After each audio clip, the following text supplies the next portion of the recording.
Hello, homeschool colleagues. Do you know why I call you homeschool colleagues? Because I see you as fellow teachers of your children. But this video is not about that. It is about what you should do before you start homeschooling in 2026. All right? So I'm going to start off by saying, before you buy curriculum, because I know buying curriculum is just around the corner, before you choose a schedule, some of you probably already have one, but before you decide how you're going to homeschool in 2026, stop for just a second. If you skip this step, the one I'm about to tell you, you risk building a homeschool that looks productive but lacks clarity, direction, and staying power. Okay, this is fire. It's so cool. I'm excited about it, of course. What I'm about to share takes about 3 hours total, and it will shape every decision you make going forward. Okay, yes, I'm asking you to do a job that takes 3 hours, but it'll be one of the most fruitful 3 hours you've ever spent. And I know some of you would be happy to do it. Most homeschool parents start with materials, right? What am I going to buy? What curriculum should I choose? But strong homeschooling starts with thinking, your thinking and your children's thinking. If you don't define your subjects, like reading, writing, and history, what they actually are, what is writing, reading, and history, and why they matter. Why do we have to study these subjects? You'll spend years switching programs, doubting yourself, and wondering if it's working. So, what I'm about to tell you is about foundations, not tactics. So, let's say you decide to spend 3 hours on a weekend, perhaps tomorrow, because it's going to be New Year's Day, 2026. And you'll probably have another week maybe before you start homeschooling again, or maybe you're doing it for the first time. But anyway, you're going to start with three subjects: the reading, writing, and history. These are going to be easier for you. So I want you to look up or Google or search Webster's 1828 dictionary online, and you're going to look up the definition for those three words. And you're going to write down the definition. You can write it like you can copy the whole thing, or you can just write down some of the highlights and things that jump out, the things that are relevant. Either way, you're still going to get a good bang for your buck. Not that you're paying for this, but anyway. So then you're going to, when you look up these definitions, you're not going to paraphrase. I want you to choose words from the exact definition that make sense, that are natural definitions, that you're comfortable with. You don't want to do summaries, you don't want to do descriptions, but the original words. So you're going to write down the main definition, and then you're going to write down key supporting definitions. And you'll know that when you get to the definition and it explains it, or it gives you the definition and there's words in there that maybe you want to explore further.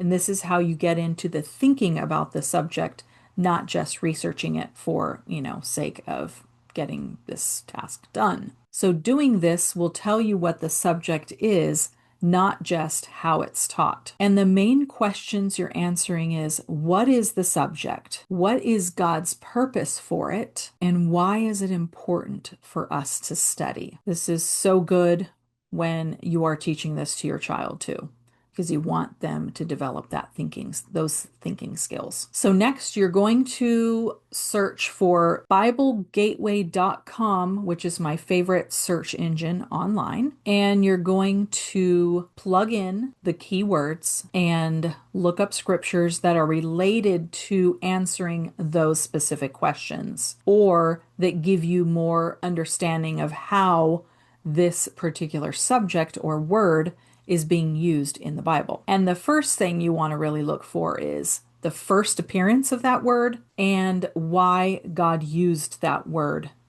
at the beginning. This will be important for the specific biblical principles. So once you have your key definitions and your keywords and you're looking at Bible verses, write down the Bible verses that are relevant, ones that are revelational to what you can teach your children, and things that inspire you. Don't rush this process. Really look through and read the scriptures to see why you want to choose those. And you're going to choose maybe a handful of scriptures, no more than that. This might take too long anyway. So, 2 or 3 would be just fine, but definitely pick scriptures that are throughout the whole Bible. So, maybe one in Genesis or Exodus, one in the middle, like Proverbs or Psalms or the prophets, and then one in the New Testament.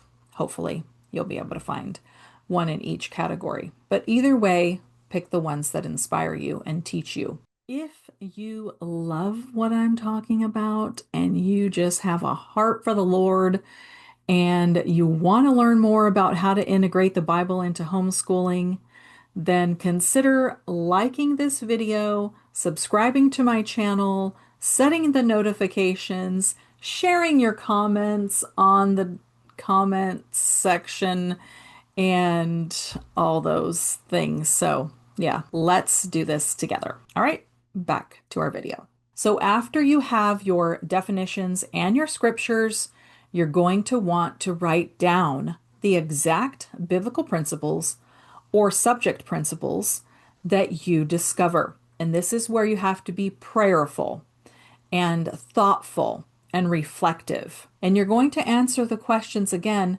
Why does God want this subject to be taught? Why do we have to learn this? How does he describe it being used? What is his purpose for introducing the idea or for using it? And what impact or influence does it have on the subject or the person that it impacts? These sentences or answers to these questions are going to be your biblical principles. So let me give you an example of some of the principles that I got from my study of these exact scriptures. Okay, one of the things I wrote down for reading, for principles of reading is the act of looking at books and studying the words to understand the meaning. And hopefully when you look up the definition for that, that'll make sense.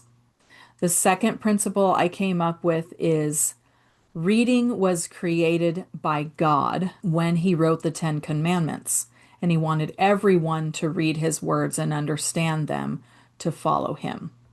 And that's kind of a mouthful, but that basically describes when it began and how God used it. Now let me give you some principles for writing that I came up with. Writing is the recording of words to communicate the ideas in one's mind. So the whole idea of writing being a form of communication. And then the other one is writing is God's idea. And yes, it sounds similar to the second one of reading, but you have to start at the beginning. Any subject should start with the fact that that subject is God's idea and he has a purpose for it. So I put writing is God's idea that began when he inspired Moses to write his laws.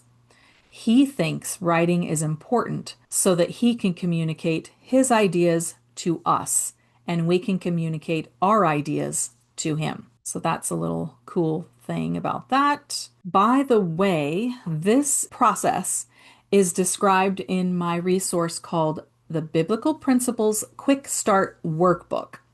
And I will have a link in the description so that you can buy that and go deeper into your study. But I'm just giving you the basic outline here. And if you want to go more in depth on researching biblical principles, my core course, Foundations of Biblical Homeschooling, is going to help you with that. So back to our principles, I'm going to give you some principles for history, if I can find them. Okay, here they are. My first principle is history is God's story of redemption. And the second one is the purpose of the study of history is to preserve liberty through law.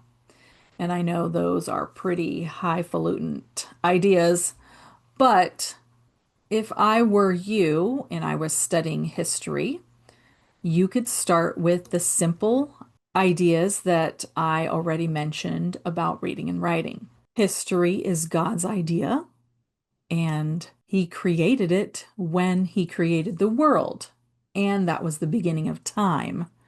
So that's the origin of the subject and why God created it. And from the definition, history is the recording of events, basically. That's off the top of my head. So if you look it up in the 1828 dictionary, you will have a better explanation of that. So, anyway, those are some examples of biblical principles that might help inspire you.